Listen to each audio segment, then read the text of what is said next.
Tinig ng bayan, boses ng masa para sa masa. Kung gusto mong marinig ang totoo, like, share at subscribe ka na! Magandang araw mga katinig ng bayan. Usap-usapan ngayon ang naging pahayag ni Baguio City Mayor Benjamin Magalong tungkol sa malalaking flood control projects sa bansa. At ang kanyang hamon kay Pangulong Bongbong Marcos mismo. Ang tanong, handa nga ba ang 15 contractors na ito na magpaliwanag at higit sa lahat, handa ba silang tumestigo sa harap ng batas? Sa programang Dead Filon and DJ Chacha ng True FM, ibinunyag ni Mayor Magalong na may mga iilang contractors na tila hawak ang malaking bahagi ng flood control projects sa bansa. Pero hindi lang basta hawak, sila raw ang may pinakamaraming proyekto. Ang bigat ng pahayag na ito, lalo na't flood control projects ang pinag-uusapan. Mga proyektong dapat ay para sa kaligtasan at kapakanan ng mamamayan. Ayon kay Magalong, gusto niyang hamunin si Pangulong Marcos na kausapin nang masinsinan ang mga contractors na ito. Hindi lang simpleng meeting, kundi isang seryosong pag-uusap kung saan mailalatag ang lahat ng issue at posibleng problema sa implementasyon ng mga proyekto. Sabi niya, ang challenge is, are they willing to translate their testimonies into affidavit? Ibig sabihin, hindi lang basta salita ang hinihingi niya. Gusto ni Magalong na may malinaw na ebidensya at formal na pahayag sa anyo ng affidavit. Pero agad din niyang binanggit ang malaking tanong. Siyempre, anong assurance mo na pagkatapos ng administrasyon ay mabubuhay ka pa? Ito'y mabigat na linya. Bakit? Dahil ipinapakita nito na may takot at pangamba ang mga posibleng mag-testify. Posibleng dahil sa impluwensya o kapangyarihan ng mga taong sangkot, may alinlangan ng ilan na lumantad. At dito makikita kung bakit mahalaga ang suporta at proteksyon mula sa pinakamataas na leader ng bansa. Dagdag pa ni Magalong, may mga kongresista umano na sangkot sa mga palpak na proyekto.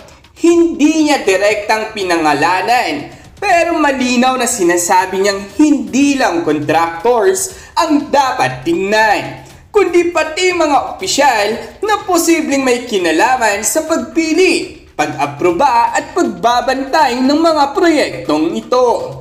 Kung titignan natin, ang flood control projects ay napakahalaga sa Pilipinas, isang bansang madalas salantain ng bagyo at baha.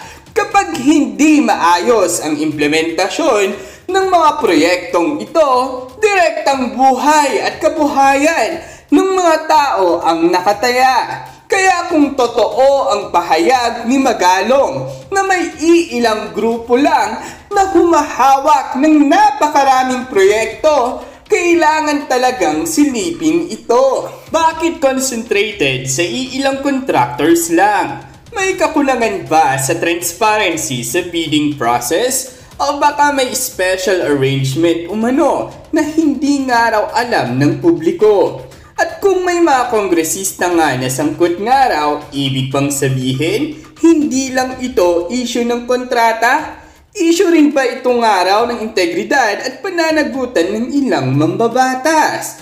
Ang mas matindi, yung sinasabi ni Magalong na baka hindi ka na mabuhay pagkatapos ng administrasyon kapag lumantad ka. Ibig sabihin, may seryosong pangamba sa kaligtasan kapag lumaban sa sistema. Kung ganito kabigat ang sitwasyon, mas lalo nitong pinatutunayan na dapat may malinaw at matatag na political will mula sa Pangulo para linisin ang sistema. Kaya malinaw ang hamon ni Mayor Magalong. Kung malakas ang Pangulo, ipakita ito sa pamamagitan ng pagharap sa mga isyung tulad nito. Kaunting contractors lang ang may hawak ng napakaraming flood control projects nga raw. Dapat may paliwanag bakit at paano nangyari iyon.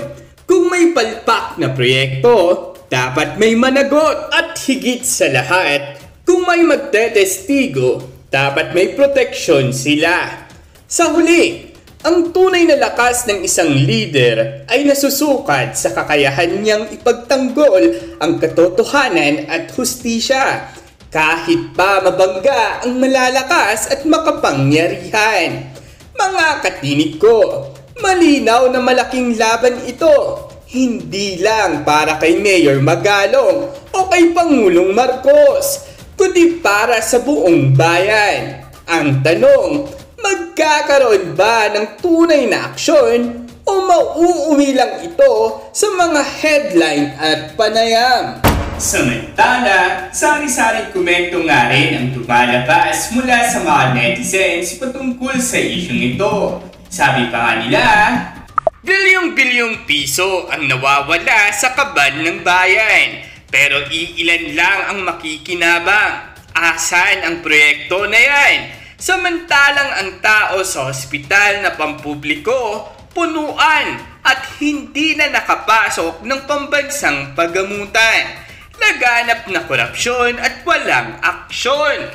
From farm to market roads, bridges, road widening and lane markings, river dredging, multi-purpose buildings, asphalt pavement, bicycle lanes, street lightings, and now, flood control projects. Ang gagaling maghanap ng magagatasang projects.